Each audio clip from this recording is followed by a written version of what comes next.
Prisiekiu sąžiningai tarnauti tėvynei. Rinkėjai turi suvokti, už ką balsuoja.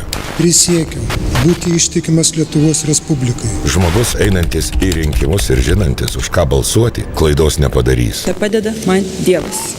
Neeksperimentuokime, vertinkime ir palaikykime tuos, kurie savo pažadus pakeičia darbais. Žodžiu, žmogus tikrai yra nuoširdus, geras, tikras vyras, su kuriuo nebijotume eiti ir į Seimą nebijo, manau, paleisti pakartotinai.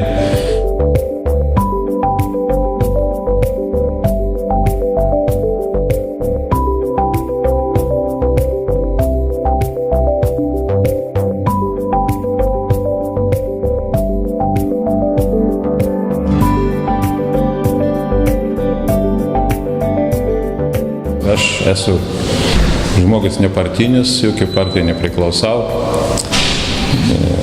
esu tremtinių vaikas, bet apie Bukauską pašnekėti nebijau ir su Melnoru sutikau, kadangi su juo teko bendrauti ne tik oficialiuose renginiuose, bet ir kartu medžiojam, pabūnam.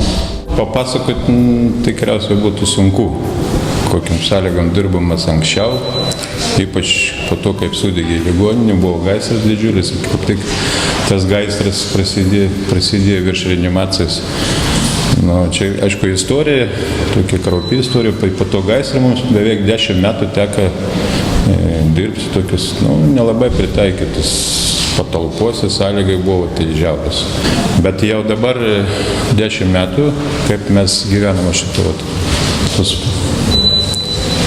patalpose, kur naujai suremontuota, aišku, čia visų pagalba buvo, čia kyba į tos remontus, aišku, ir Seimo nariai, ir kiti, ir valdininkai, ir tikrai padėjo, ir kaip rekonstruavom reanimaciją, tai nupirkam, net su visą aparatūrą, visiškai nauja, šiuolaikiška aparatūra buvo nupirkta ir tikrai pinigų nepagailėjo, ne mūsų valdžia, ne Seimo nariai. Iš kur pinigai? Iš dangaus nekrenta. Nieks neteis, nieks nepasiūlys pinigų. Tus pinigus reikia kažkam iškavoti, kažkam ir būti kas iškavoja. Aišku, direktorius gal kažkaip padėjo, bet pagalbas Seimo narė. Tai aš tikrai žinau, kad ten ministerija nuvažiuosi, ko nuvažiuosi, su to ir grįši. Tai tikrai jaučiam tą paramą. Ir jeigu atvažiuoju jau į Telšius, tai dažniausiai važiuoju į ligoninę, kiek aš žinau, kiek matau, kiek su bendrauju. Ir reanimaciją aplanką. Gydytis čia ir savo namiškis gydytis stengiasi ir padėti, kad būtų mūsų ligoninė aukštumui.